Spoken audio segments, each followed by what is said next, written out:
Hey guys, so if I'm still in bed at 10:21, it's because I'm tired. I'm sleeping very late. Slept around 2 in the morning, 2-ish around there, I don't know. But I slept at that time and I went back to my room. And then I came over here when I woke up and then I fell asleep again for some reason. And it's raining, so I'll try and find out what to do on the rainy day.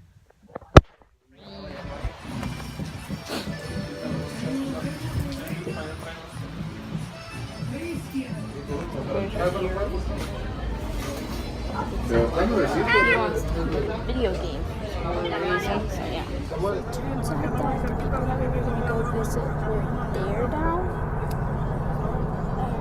I don't know where else to go, so we're going back to that. So yeah. Let's go. Now we're leaving. Why is it dark?